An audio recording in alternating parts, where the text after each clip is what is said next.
करा दिया। दैट्स चलिए जी, सभी को एक बार फिर नमस्कार और हरिओम। हम अपना जो एक डिस्कोर्स है या टॉक है, we will continue that. Last week we had started chapter 6 और थोड़ा जल्दी में हमने 32 श्लोक तक का पाठ किया था। तो will just give you little recap of what we discussed last time before I go further. भगवान ने शुरू में इस अध्याय 6 के शुरू में पहले कर्म संन्यास और कर्म योग के जो दोनों के आपस में तुलना है, इसमें उन्होंने कंटिन्यू किया। And he told that of this two, karma yoga is the best path, is the most I mean basically important for the human being who are living in the world. So that is the path what he recommended to follow for Arjuna, and this is basically applicable for every human being, for all of us also. तो उसके बाद भगवान ने ध्यान योग के विषय में बतलाया कि कर्म योग करने के बाद जब व्यक्ति कर्म योग का पालन करता है तो धीरे धीरे उसके मन में भगवान के प्रति भक्ति बढ़ती रहती है, और जब भक्ति बढ़ जाती है तो उसका मन कामनाओं से और वासनाओं से शुद्ध होना शुरू हो जाता है। और एक बार जब मन थोड़ा शुद्ध हो जाता है तब ध्यान लगाना थोड़ा सा इजी हो जाता है। Recording in progress. तो भगवान ने बेसिकली ध्यान योग को इंट्रोड्यूस किया इसके अंदर, कि ध्यान का अभ्यास करने से व्यक्ति धीरे धीरे ध्यान में क्या करना है, अपने मन को भगवान पर, अपनी आत्मा पर या परमात्मा पर केंद्रित करना है। और इस प्रकार अभ्यास करने से, लगातार निरंतर अभ्यास करने से आपका जो मन है वो स्थिर हो जाएगा जब भगवान पर, तब आपको भगवान की अनुभूति होगी। You will have the self realisation after that. इसको जब एक्सप्लेन किया तो भगवान ने ये भी कहा कि हमारा जो मन है बहुत चंचल है, इसको वश में करना बहुत ही कठिन है। अगर आप सोचें कि हाँ जी ध्यान हम आधा घंटा पौना घंटा डेली निकाल सकते हैं और इसका ध्यान करते हैं, कर लें तो मन वश में हो जाएगा, तो ये बहुत ही कठिन है, भगवान ने कहा। परंतु मन को वश में करना बहुत ही आवश्यक भी है। इसके बिना आपको ज्ञान प्राप्ति या मोक्ष नहीं मिल सकता। So that's what basically he try to explain. And in last, before 32 shlok, I mean in last 4 or 5 shlok before 32, he explained how to control the mind, how to fix the mind upon God. And उसके लिए उन्होंने कहा कि जब जब आपका मन भटकने लगे अपनी अंतरात्मा से, आप अपने अंतरात्मा में की तरफ आपका मन मुड़ा हुआ है, जब जब आपका मन आत्मा से भटकने लगे और संसार के मोह में भटकने लगे, तब तब उसी वक्त तुरंत उस मन को, अपने मन को मोड़कर अपनी आत्मा में फिर से उसको ले आइए। तो ऐसे अभ्यास अगर आप करते हैं तो ऐसे अभ्यास करने से धीरे धीरे आपका मन थोड़ा थोड़ा केंद्रित होना शुरू हो जाएगा। So this is what he had tried to explain. और उसमें उन्होंने एक सबसे जो इम्पोर्टेंट बात कही कि ये जो 4 स्टेप्स हैं मन को केंद्रित करने के, सबसे पहले तो आपको अपने मन और इंद्रियों को वश में करना है। जब मन और इंद्रियां वश में करते हुए आप कर्म योग का पालन करते हैं तो आपके मन से ऑटोमेटिकली जो एक कामनाएं हैं आपकी, उसके प्रति आपकी विरक्ति डेवलप हो जाती है। जब विरक्ति डेवलप हो जाती है तब आप ध्यान में आत्मचिंतन जब करते हैं तो भगवान में ध्यान केंद्रित करना आसान हो जाता है। और जब आप ध्यान केंद्रित कर सकते हैं तब आपको भगवान की अनुभूति होनी शुरू हो जाती है। और भगवान की अनुभूति जब होती है तो आपको ज्ञान प्राप्त होना शुरू हो जाता है। तो ये 4 स्टेजेस उन्होंने बतलाई। बेसिकली क्या है कि इस चैप्टर 6 में जो अब तक इन्होंने बतलाया, चैप्टर श्लोक 32 तक, कि it is basically the practical aspect of Vedanta. यह कोई थ्योरेटिकल नॉलेज नहीं है, इंटेलेक्चुअल नॉलेज नहीं है, बल्कि he has explained practically how to fix your mind on God and how to proceed towards getting liberation, towards getting moksha. Just knowing intellectually that I am Brahman, I am self in all, the God is in me, I am in God, just knowing it intellectually basically has no meaning. अगर आपके मन में दूसरों के प्रति अगर if your heart remains close to the pains and sorrows of others, और so it is very important to practise it in your daily life. जब तक आप इसको डेली लाइफ में प्रैक्टिस नहीं करेंगे तब तक ये आपको ज्ञान प्राप्त नहीं हो सकता। सो बेसिकली भगवान से he is a true Yogi who intimately feels that the joys and sorrows of others is basically just the same as my own. He says that love others as you love yours. You want to love yourself by others. You feel for others as you feel for yourself, and be full of kindness and compassion. तभी आपका जो मन है धीरे धीरे विरक्त होकर वासनाओं से भगवान में की तरफ मुड़ सकता है। So basically that he ultimately in Shlok 32 he declares that unity of the whole universe by the presence of the Supreme Lord is in everything. This is the unity of the whole world. The whole universe is united with that the Supreme Lord is present in everything.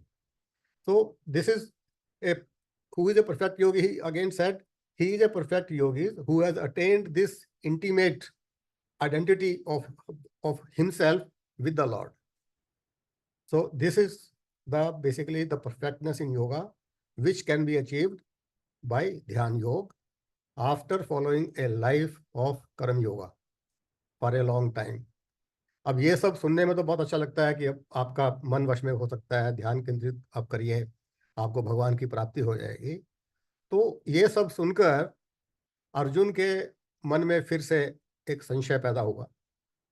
उसको पता है he is also a very intellectual person कि इस मन को तो वश में करना बहुत कठिन है। तो उसने भगवान को बीच में रोककर अपना संदेह प्रकट किया भगवान को। तो श्लोक 33 और 34 में वो भगवान से प्रश्न पूछते हैं। तो यहाँ से हमारा आज का जो प्रवचन है वो शुरू होता है, क्योंकि 32 तक जो हमने पिछली बार किया था उसका अभी तक मैंने आपको रिकैप दिया है, for the benefit of those may be who did not come last time. तो अभी 33 और 34 में अर्जुन भगवान से प्रश्न पूछता है। वो पूछ रहा है कि भगवान, इस ध्यान योग की पद्धति का जो आपने वर्णन किया है, मैं इसको इम्प्रैक्टिकल मानता हूँ और ये बहुत कठिन है मेरे लिए। ये बहुत ही, मुझे लगता है ये बहुत ही कठिन है। इसको जो है कि मन बहुत चंचल है, इसका समभाव में होना बहुत कठिन है।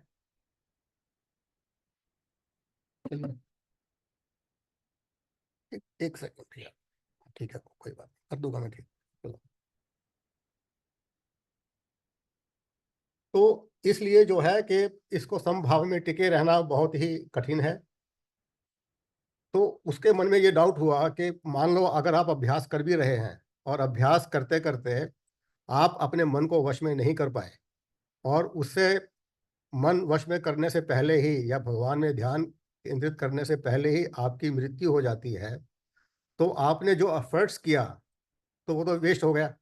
ये हमारे मन में भी कई बार ख्याल आता है कि हम इतनी तपस्या करते हैं, हम ये हर रोज हर 2 हफ्ते में हम ये प्रवचन सुनते हैं, गीता का पाठ भी सुनते हैं, पर हमारे तो मन में अभी भी हमारा मन भटक रहा है, ध्यान में नहीं आ रहा है।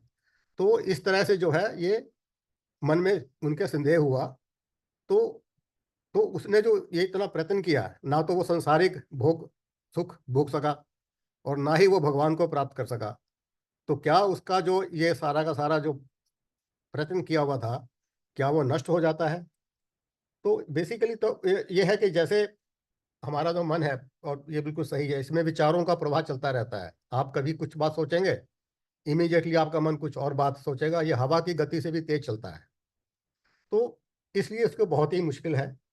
अब इवन हर एक के लिए ये एडवाइज करना कि fix your mind in God, और मन से अपनी कामनाओं को निकाल दीजिए, कर्म योग का अभ्यास करिए, ये एडवाइस देना तो बहुत ही आसान है, पर इसको पालन करना practically it's basically very very difficult.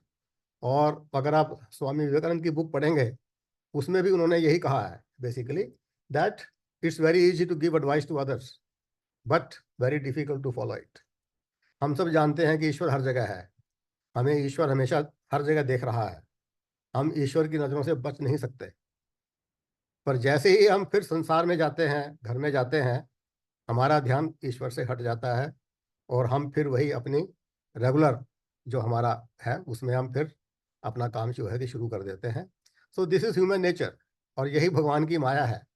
तो आप कितने भी आप अपने आप को स्ट्रांग बना लीजिए कि नहीं ऐसे करना है, बट जब आपके ऊपर डिफिकल्टी आती है, आपका सारा जो विश्वास है, सारा जो आपका अपने ऊपर वो है, वो सबका सब जो है कि चला जाता है।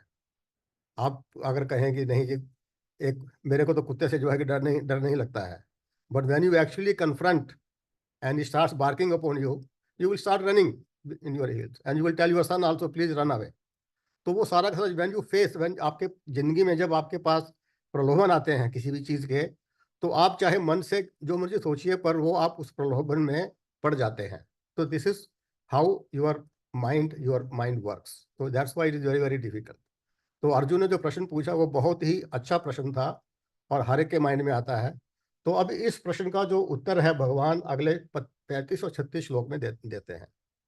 भगवान कह रहे हैं कि हे अर्जुन, मैं मानता हूं निसंदेह कि यह मन बड़ा चंचल है, इसको वश में करना आसान नहीं है, परंतु ही सेज, इसने दो कंडीशन बतलाई हैं, परंतु वैराग्य से और अभ्यास से इसको अवश्य वश में किया जा सकता है।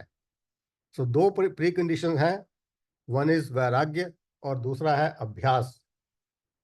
हमारा मन देखिए हमेशा विषय भोगों की तरफ भागता है, और इसलिए उसको हमारे और इतने टाइम से हमको आदत पड़ गई है कि हमको ये चीज़ अचीव करनी है, हमको ये सुख भोगना है। तो ये है, तो इसलिए पर इसको इसके प्रति विरक्ति पैदा करनी है, और वो विरक्ति पैदा करने के लिए आपको अभ्यास करना पड़ेगा। और उसके लिए इसलिए जो है कि जो पहला कदम है कि आपको अपने मन से में जो आपको भोगों के प्रति जो आपकी एक इच्छा है, कामना है, आपको धीरे धीरे अपने मन से उन भोगों की कामना को कम करना है, और कम करते करते फिर मन में विरक्ति पैदा हो जाती है। तो ये अभ्यास के करने से, वो कहते हैं ना practice makes a man perfect. तो वही बात है कि बेसिकली प्रैक्टिस लगातार करने से, निरंतर प्रैक्टिस करनी है। ये नहीं कि आपने एक दिन कर लिया, 2 दिन कर लिया, फिर आप भूल गए। तो ये निरंतर प्रैक्टिस करने से अवश्य मन को वश में किया जा सकता है। तो this is basically what Lord Krishna said in श्लोक 35 और 36। तो ये सब सुनने के बाद भी अर्जुन को फिर संदेह हुआ। तो वो कहता है कि मान लो मैंने बहुत बार अभ्यास किया, मन नियंत्रण करने की कोशिश मैं कर रहा हूँ अगेन के, और मेरा मन केंद्रित होने से पहले ही मेरी मृत्यु हो जाती है, तो अगेन मेरा ये जो सारा प्रयास है ये विफल तो नहीं हो जाता। जैसे जब हवा तेज चलती है, अगर आकाश में बादल हैं, तो बादल हवा तेज चलने से सारे के सारे छिन भिन हो जाते हैं। तो क्या उसी प्रकार मेरे जो एफर्ट्स हैं सारे के सारे, वो एक बादलों की, इन छिन भिन हुए बादलों की तरह ऐसे ही नष्ट तो नहीं हो जाती? तो ये प्रश्न उसने श्लोक 37, 38 और 39 में ये प्रश्न उन्होंने अर्जुन ने पूछे। मैं इसको थोड़ा विस्तार से नहीं कर रहा हूँ, बट बेसिक उसमें यही था कि आप प्रयत्न कर रहे हैं, बार बार आप प्रयत्न कर रहे हैं, और हम भी कब से लगे हुए हैं कि हम चलिए गीता को पढ़ते हैं, कोशिश करते हैं। मैं भी कब से शुरू बचपन से ही गीता को पढ़ता आ रहा हूँ, पर मन में अभी तक भी वो वैराग्य वो उत्पन्न नहीं हुआ है। तो हम बीच में निराश हो जाते हैं। तो हम सोचते हैं यार हमने इतनी एफर्ट्स किए हैं, क्या फ़ायदा हुआ? ना तो हम संसार के सुख भोग सके अपने परिवार के साथ, और ना ही हमें भगवान की प्राप्ति हो सके। तो मन में शंका चली जाती है कि क्या मेरा ये सारा प्रयत्न व्यर्थ चला जाता है, क्या ये नष्ट हो जाता है? तो इसी प्रश्न को अर्जुन ने 3 श्लोकों में जो है कि पूछा है। तो वो बेसिकली पूछने का ये था कि क्या वो किस गति को प्राप्त करता है, कि बीच में ही उसकी मृत्यु हो गई तो क्या उसकी गति होती है, इसके बारे में उसने पूछा। तो अभी भगवान फिर आगे इन प्रश्नों का उत्तर जो है वो श्लोक 40, 41 वगैरह में, और 42 और 43, इन श्लोकों में भगवान इसका उत्तर अर्जुन को देते हैं।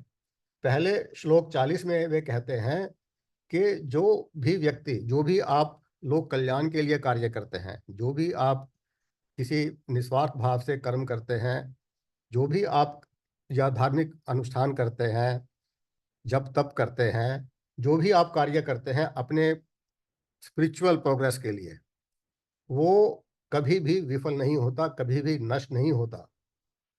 ये कार्य जो है, भगवान कह रहे हैं कि अगर अब वर्तमान जीवन में आपको आत्मज्ञान प्राप्त नहीं हो सका, आप अपने लक्ष्य में सफल नहीं हो सके, परंतु आपका जो सारा का सारा प्रयास है वो भगवान वो सुरक्षित रहता है।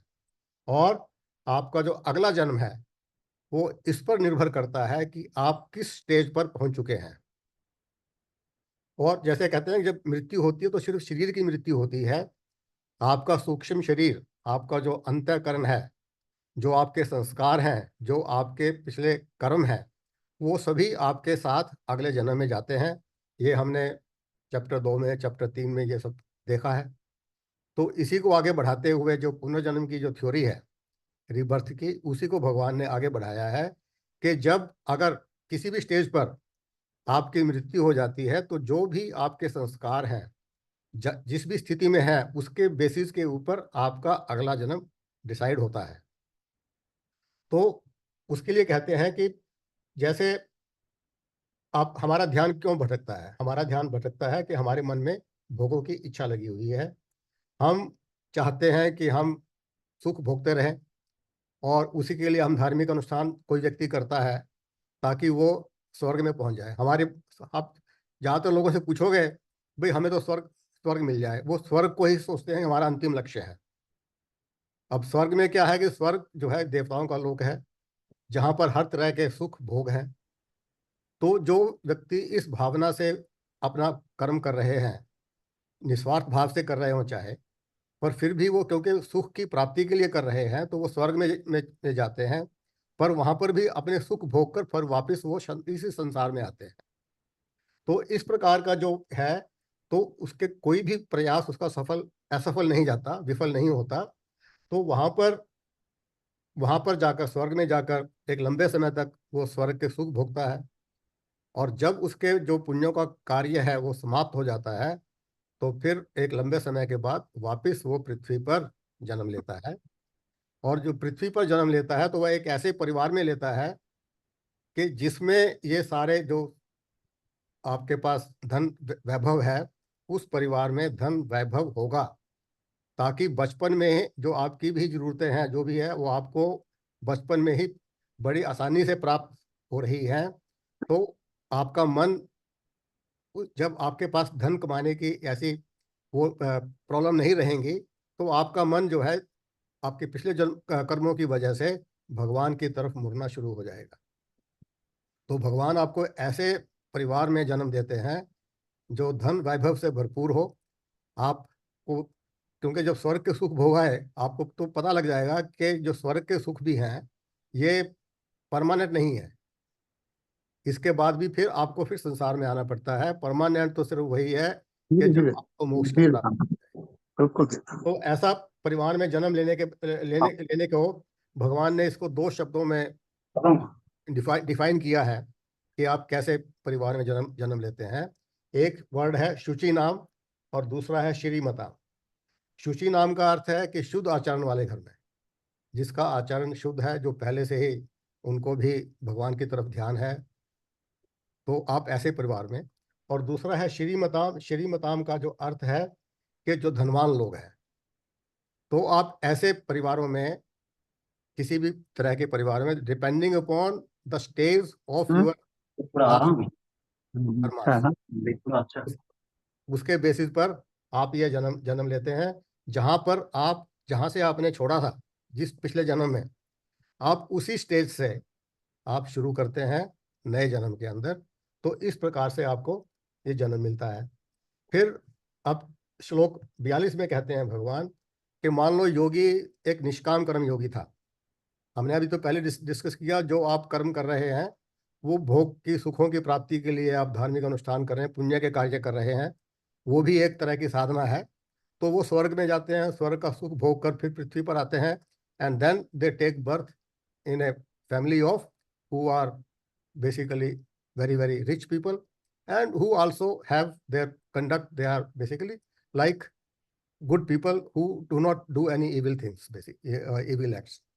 परंतु कुछ ऐसे योगी हैं जो अपने इस भोगों के वजह से अपने कर्म नहीं कर रहे हैं, वो निष्काम भाव से कर्म योग का पालन कर रहे हैं, और कर्म योग का पालन करते करते वो उस स्टेज पर नहीं पहुंचे और फिर इनकी मृत्यु हो जाती है। तो भगवान कहते हैं कि वो फिर ऐसे परिवार में जन्म लेते हैं, वो परिवार बुद्धिमान लोगों का परिवार है, जिसमें पहले से ही उसके पेरेंट्स ने जो ऐसे परिवार में जन्म लेंगे जहां पर ऑलरेडी भगवान की भक्ति में लोग लगे हुए हैं, तो वो ऐसे परिवार में जो है जन्म लेते हैं, तो वहां पर they get an opportunity to continue from the point where they left in their previous birth.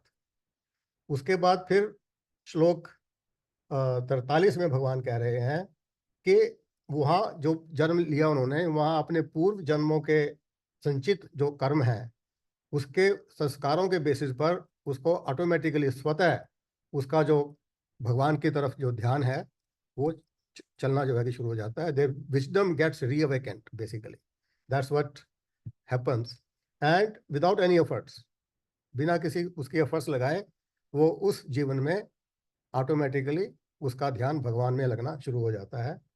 कि इसका एक छोटा सा उदाहरण मैं देता हूँ कि जैसे आप you are going travelling a long distance by road and you stop your journey in the night, you stay there in a hotel for a night. In the morning, you start from that point again and continue your journey to reach your destination. So Bhagavan says in the same way, if you die, you take a birth in a new family and you start from the same point where you had left in your previous life. So this is, none of your efforts go waste. It may take a long time, भगवान अभी आगे आएंगे कि इसमें बहुत जो है कि समय लगता है। तो ये जो है कि जो जैसे कहा कि मृत्यु सिर्फ फिजिकल बॉडी की होती है, न कि हमारे जो सूक्ष्म शरीर और कारण शरीर हैं। हमारा जो यू नो दैट आवर जो ये बॉडी है, it consist of 3 bodies. One is a gross body जो स्थूल शरीर है, और एक सूक्ष्म शरीर है, और एक है कारण शरीर। हमारी मृत्यु होती है हमारे ग्रॉस बॉडी की, पर सूक्ष्म शरीर और कारण शरीर हमारे साथ अगले जन्म में जाते हैं।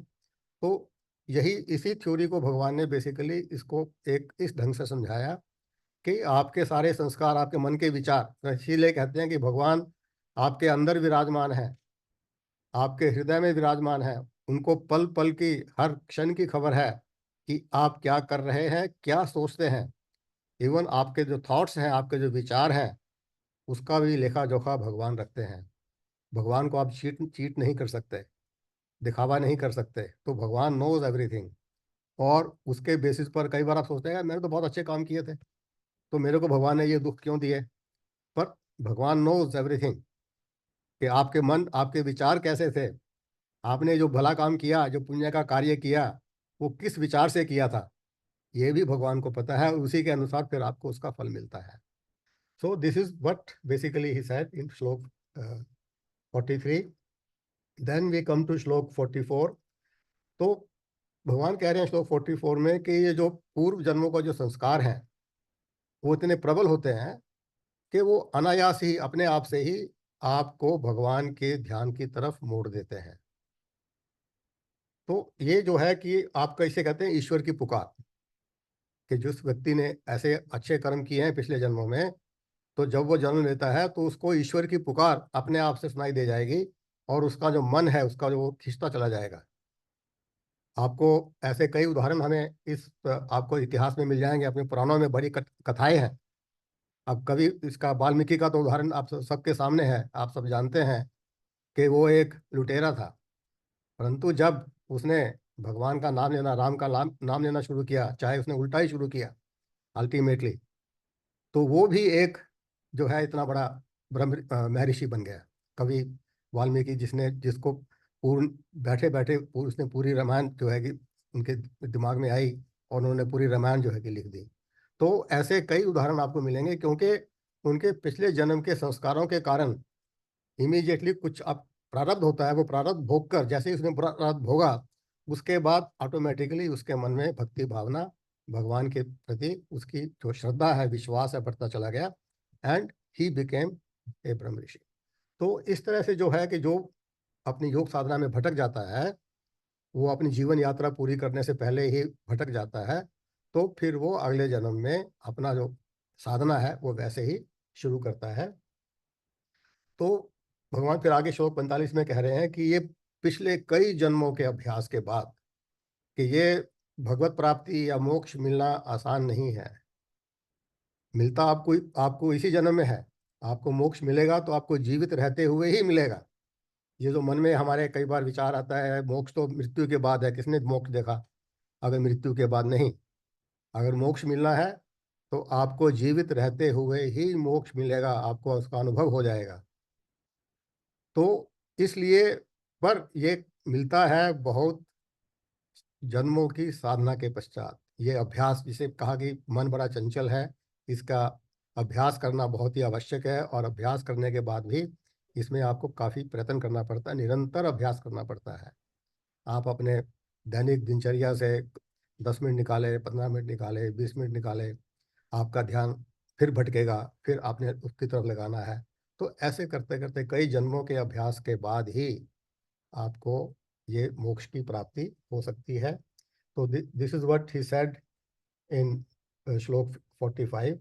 और फिर जब आपका मन भगवान में केंद्रित हो जाता है, आपका मन शांत हो जाता है, जो परम आनंद की प्राप्ति होती है उसी को परम गति कहा जाता है। सो परम गति क्या है? This is the highest state of blessedness.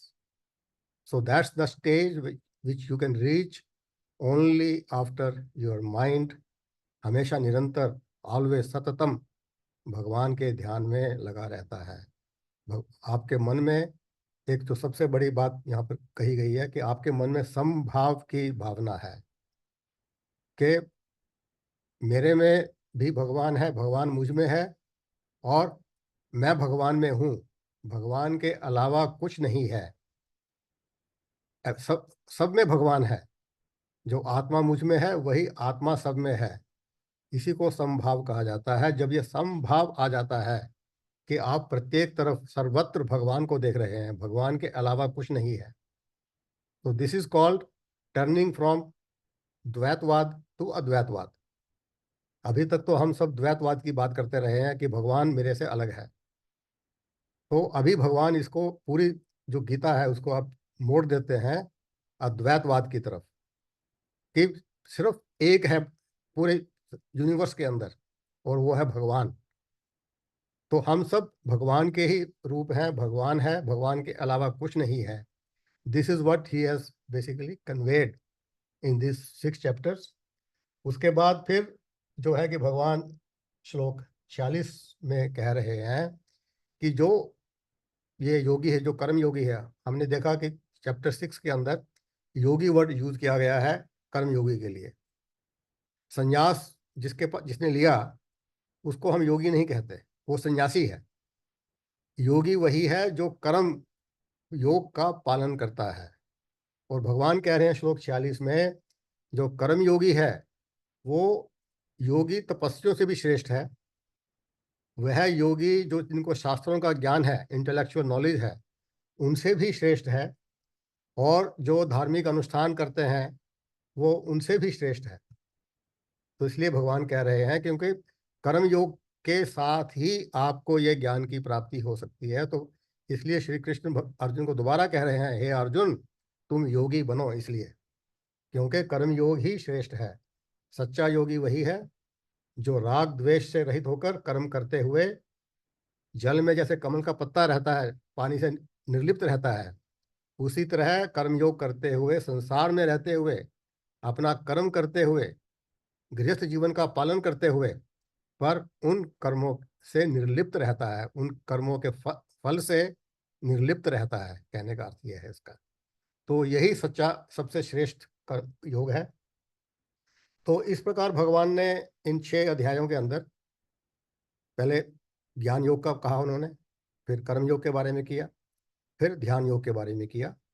अब भगवान अंतिम श्लोक में, अध्याय 6 के अंतिम श्लोक में भक्ति योग को इंट्रोड्यूस कर रहे हैं और इसके बाद फिर मैं आगे बताऊंगा। फिर इसके बाद आपका जो पूरा का पूरा जो अटेंशन है अगले 6 अध्यायों में वो भक्ति योग पर चलेगा। भगवान, भक्ति योग किसकी, भक्ति किसकी, भगवान की।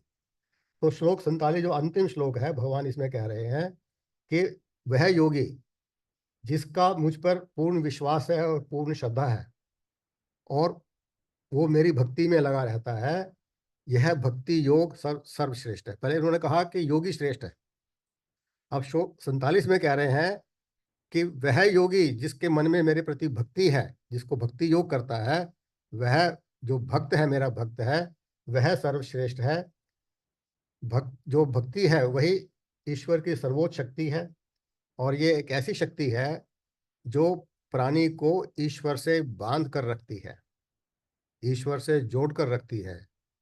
प्राणी, मनुष्य, मानव और ईश्वर एक हो जाते हैं। तो ये भक्ति से ही है, और इस भक्ति की वजह से भगवान भक्त का दास बन जाता है।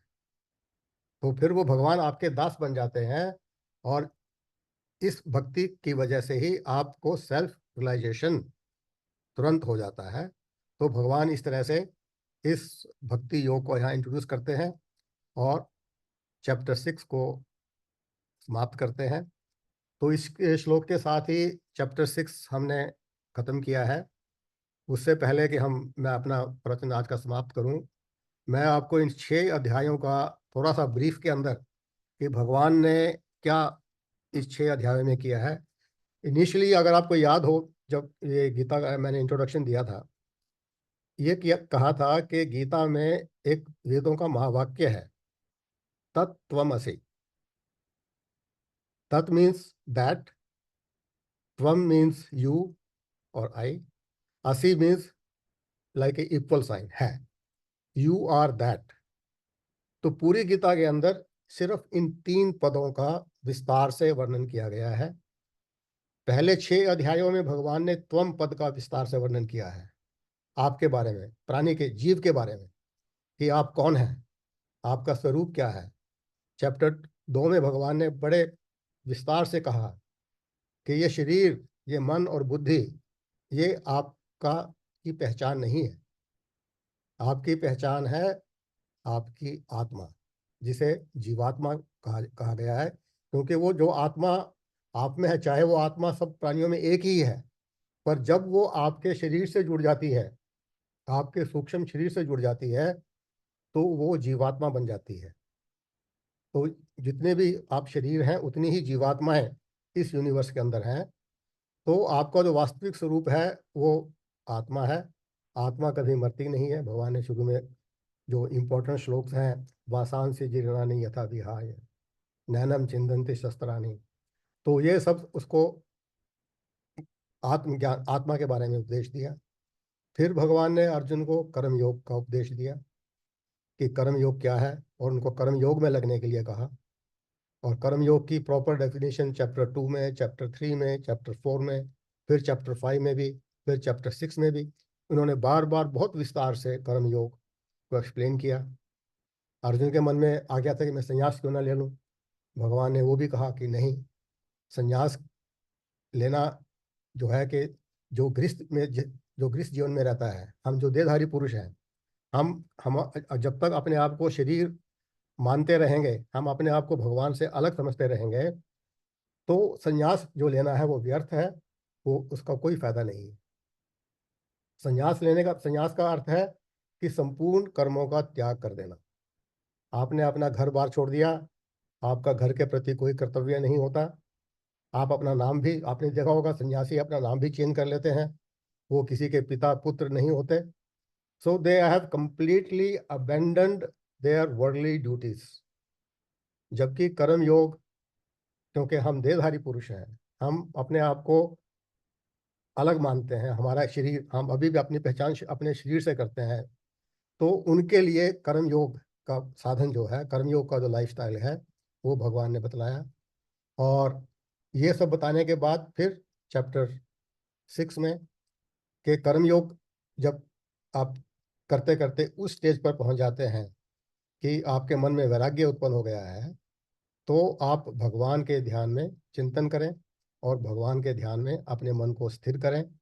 तो ये पूरा का पूरा त्वम के बारे में, आपके बारे में भगवान ने इन 6 अध्यायों के अंदर बताया। और क्योंकि देखो ये मानव को ही भगवान ने इच्छा शक्ति दी है, कि कर्म करने की जो शक्ति है वो भगवान ने मानव को ही दी है। तो जो भी एक कर्मयोगी है उसका सिर्फ एक एटीट्यूड में फर्क हो जाता है। वो जो कर्म करता है उसके मन में हमेशा भगवान का ध्यान रहता है। वो जो भी कर्म करता है, फल की कामना तो हर एक में होती है। मैं ये नहीं कहूँगा कि आप कर्म करिए बिना फल की इच्छा किए। ये कई लोग कर्मण्येवाधिकारस्ते का गलत व्याख्यान भी करते हैं कि नहीं, आप फल की इच्छा के बिना कोई कर्म कर ही नहीं सकते पहले तो पर जो भगवान ने कर्मयोग कहा कि कर्मयोग फल में आसक्ति मत रखो, कर्म फल के प्रति आपकी आसक्ति नहीं होनी चाहिए, इस भाव से। और जो भी फल प्राप्त हो, क्योंकि फल आपके हाथ में नहीं है, भगवान ने कर्मण्येवाधिकारस्ते में क्या कहा कि आपका अधिकार कर्म करने पर है, पर कर्म के फल में आपका अधिकार नहीं है। और जो भी फल प्राप्त हो उसको भगवान का प्रसाद समझकर, जैसे आप प्रसाद कुछ भी मिलता है आप उसको ग्रहण करते हैं प्यार से, तो भगवान का प्रसाद समझकर उस फल को एक्सेप्ट करो। ये जो भाव है, एक मन का जो एटीट्यूड है, इस भाव से अगर आप कर्म कर रहे हैं, कर्म योग का पालन करते हुए, आपका मन आपके जो है ध्यान भगवान के ध्यान में केंद्रित होगा।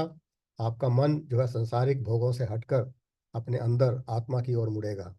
तो इस तरह से भगवान ने इसमें इस 6 अध्यायों के अंदर ये एक्सप्लेन किया है। उन्होंने सन्यासी के बारे में भी बतलाया है, क्योंकि अर्जुन के मन में सन्यास धारण करने की भावना आ गई थी। उन्होंने यही कहा है कि सन्यास का मतलब है सर्व कर्मों का त्याग, जबकि सर्व कर्मों का त्याग आसान नहीं है। अगर कोई व्यक्ति ऐसे ही सन्यास धारण कर लेता है तो वो पाखंडी है, कि सिर्फ अपने भगवे कपड़े डाल लिए, तो वो जो है कि सन्यास नहीं है, वो सच्चा सन्यासी नहीं है। सच्चा सन्यासी, भगवान आगे इसको ये भी कह रहे हैं कि कर्मयोगी जब इस अवस्था में पहुंच जाता है वही सच्चा सन्यासी है। This is what he has try to explain.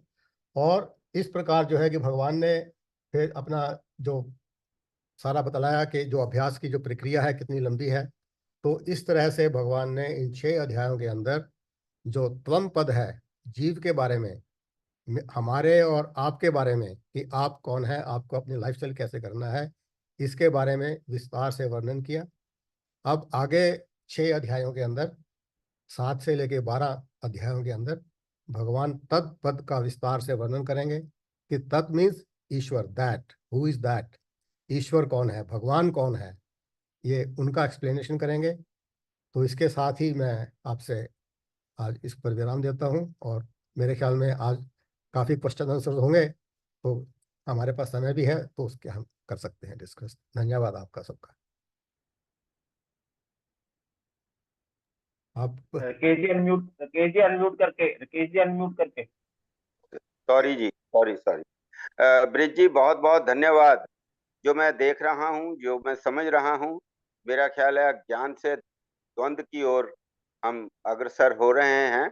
तो कहीं ना कहीं जो द्वंद अर्जुन के दिलो दिमाग में था वो हमारे दिलो दिमाग में भी आ रहा है, कि बहुत सारे क्वेश्चन है। जैसे ब्रिज जी ने पहले ही हमें चेतावनी दे दी कि आज लगता है कि बहुत सारे क्वेश्चन होने वाले हैं, इसलिए मैं ज्यादा ना कहते हुए, सबसे पहले लेट आने के वजह से मैं अपने सभी मित्रों को ना तो प्रणाम कर सका, तो भल्ला जी को, मड़िया जी को, बहुजा जी को, रवि जी आपको भी नमस्कार, सभी को नमस्कार मेरा। नमस्कार सर। तो सबसे पहले शुरू करते हैं नरेश जी से। नरेश जी, अगर आप आवाज सुन रहे हैं तो आपसे हम शुरू करेंगे, वरुण जी से शुरू करेंगे, रितु जी से शुरू करेंगे, जो जिनकी उपस्थिति बड़ी एक तो वरुण जी कुछ कम है। मैसेज लिख रहे थे। वरुण जी अब बताओ जी। वरुण जी तो अब मैसेज लिख रहे इनों हैं। से पहले शुरू करेंगे, बाकी ताकि इनका जो एंगेजमेंट है वो आगे चल के और ज्यादा बढ़ सके। बहुत सारे मुझे मालूम है प्रश्न होंगे सभी के दिलो दिमाग में। हम्म। राकेश जी, पहले हम वरुण जी को सुनते हैं। वरुण जी ने कुछ हाँ, मैसेज में भी लिखा था। वरुण जी का प्रश्न है, मैं यहाँ पढ़ रहा हूँ। हाँ हाँ। हाँ, तो प्रश्न यही था कि क्यों ना हम जो है कि हर श्लोक को पढ़ें और फिर उसका व्याख्यान करें। ये पिछले 2 एपिसोड से पहले मैं ऐसे ही कर रहा था कि हर श्लोक को पढ़ा जाता था और प्रत्येक शब्द का अर्थ मैं बताता था।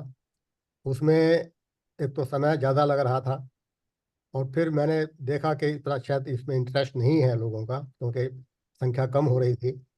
तब फिर यही डिसाइड किया गया। फिर मैंने अगले उस सेशन में मैंने ये प्रत्येक श्लोक को पढ़ना और उसका अर्थ बताना हर वर्ड का बंद किया, और मैंने सिर्फ उसका एक जो उसका वर्णन है, उसका जो मीनिंग है, वही मैंने एक्सप्लेन किया। और सबसे पूछा तो सबने कहा कि नहीं ब्रिज जी आप ऐसे ही रखिए, इसी को ही रखिए तो ठीक है। इसलिए मैंने वो बंद कर दिया है। वरुण जी, अगर आपको महसूस हो कि आपको आपके प्रश्न का उत्तर मिला है तो हमें नहीं, जरा मेरा अगर ना आप प्रश्न ये नहीं था। पहले तो मैं जैसे इस सेशन में पहली बार बैठ रहा हूँ।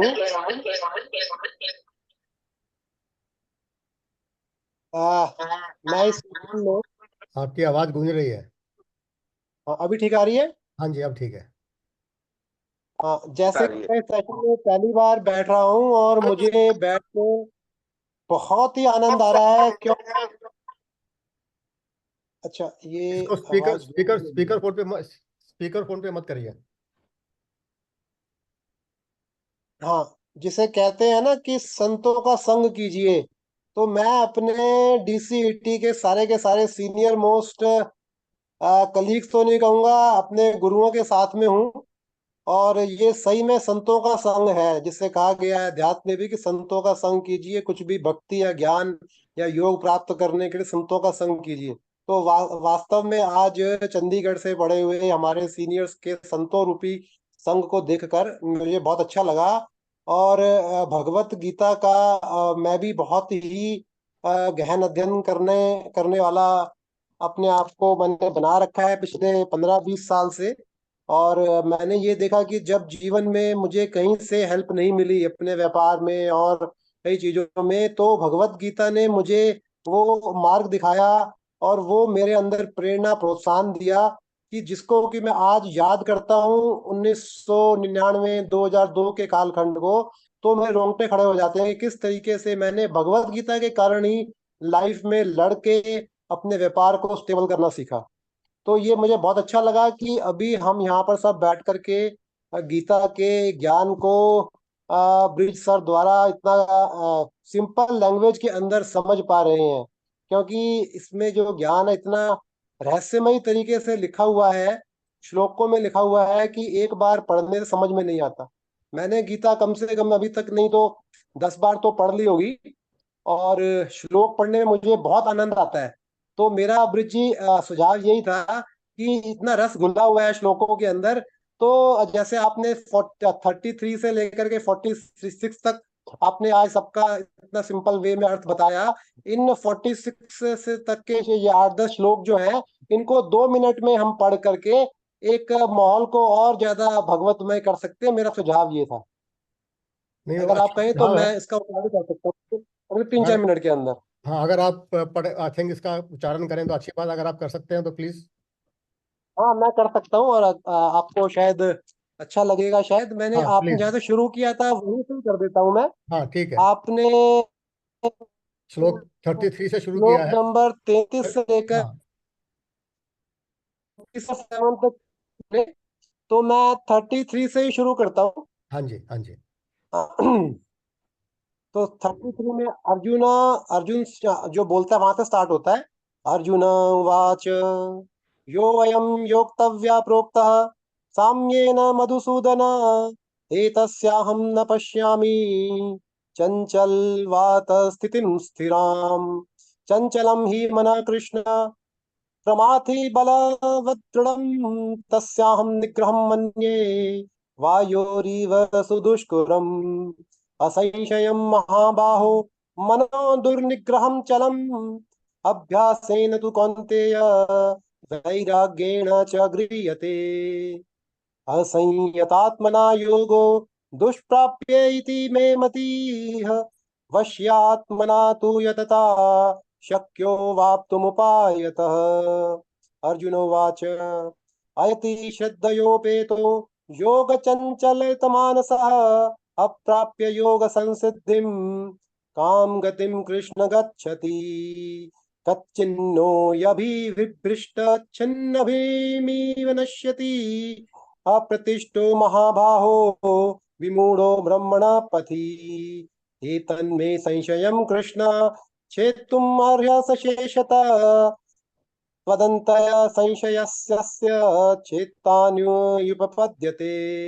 श्रीभगवानुवाच पार्थ नहैव नामुत्र विनाशस्य विद्यते न हि कल्याणकृत सिद्धि दुर्गतिं तात गच्छति। प्राप्य पुण्यकृतां लोकानुष्यित्वा शाश्वती समाः शुचीनां श्रीमतां गेहे योगो भ्रष्टभिजायते अथवा योगिनामेव कुले भवति धीमताम् एतद्विदुर्लभतरं लोके जन्म यदीदृशम् तत्र तं बुद्धिसंयोगं लभते पार्वदैहिकम् यतते च ततो भूय संसिद्धौ कुरुनन्दन पूर्वाभ्यासेन तेनैव ह्रियते यवशोऽपि सः जिज्ञासुरपि योऽस्य शब्द ब्रह्मति वर्तते प्रत्नाद्यामनास्तु योगी संशुद्ध किल्बिष अनेक जन्म संसिद्धिस्ततो याति परमां गति। तपस्वीभ्योऽधिको योगी ज्ञानिभ्योऽपि मतोऽधिकः कर्मिष्यधिको योगी तस्माद् योगी भवार्जुन। योगिनामपि सर्वेषां मद्गतेनान्तरात्मना श्रद्धावान् भजते यो मां ये युक्ततमो मतः। श्रद्धावान् भजते यो मां स ये युक्ततमो मतः। ओम तत्सदिति श्रीमद्भगवद्गीतासु उपनिषत्सु ब्रह्मविद्यायां योगशास्त्रे श्रीकृष्णार्जुन संवादे आत्मसंयम योगो नाम षष्ठोऽध्यायः। हरि ओम। हरि ओम हरि ओम। वरुण जी बहुत आपने अच्छा, बहुत बढ़िया। बहुत आपने तो मतलब अमृत वर्षा की है आज। बहुत अरे बढ़िया। नहीं तो बहुत हमें आपका हम सोच नहीं सकते कि कठोर हाथों वाले इंजीनियर इतने मतलब क्या बताऊं, मेरे पास शब्द नहीं है इस बात को बताने के लिए। तो आप अवश्य हर प्रोग्राम में आया करिए, तो आप और ब्रिज जी के साथ हम और आनंद में रहेंगे। बड़े लय में बहुत गाया आपने। आप बहुत कुछ कहें अच्छे ब्रिज जी, आप कुछ भाव, कहें। बड़े अच्छे भाव से, Yeah. बहुत ही सुंदर ढंग से, और जिस मीटर स्केल के ऊपर इसको पढ़ा जाता है, गाया जाता है, आपने बिल्कुल उसी स्तर के ऊपर इसका उच्चारण किया है। उसके लिए बहुत बहुत धन्यवाद। लगता है आपने काफ़ी प्रैक्टिस की है, क्योंकि इन श्लोकों को मैंने एक पदम की इसमें एक उसमें बड़ा मुश्किल है हर एक के लिए। स्पेशली मैं जो है कि इस तरह से इनको नहीं गा सकता जैसे आपने किया है। तो ये बहुत ही सराहनीय है जो आपने ये किया है। धन्यवाद इसके लिए बहुत। ब्रिज जी हम रवि गांधी बोल रहे हैं, 1984 बैच। हाँ जी। सिंस हम लोग इतने वेल वर्स नहीं हैं गीता से, वरुण जी ने तो जो गाया और जो सुनाया है मतलब बहुत अच्छा लगा। बट ऑब्वियसली संस्कृत में हम ज्यादा जानते नहीं। कुछ बहुत स्पेसिफिक सवाल है ब्रिज जी हमारे हाँ जी। माइंड हाँ में। जी, जरूर जरूर। For example, everything you say will be, shifted to the next generation. So I see many people who have done wrong and are continuously doing wrong. They are still, in a way, living their lives in a very enjoyable manner. So once I was in Balrampur. Balrampur is about 150 kilometers from Lucknow. And the Sarogis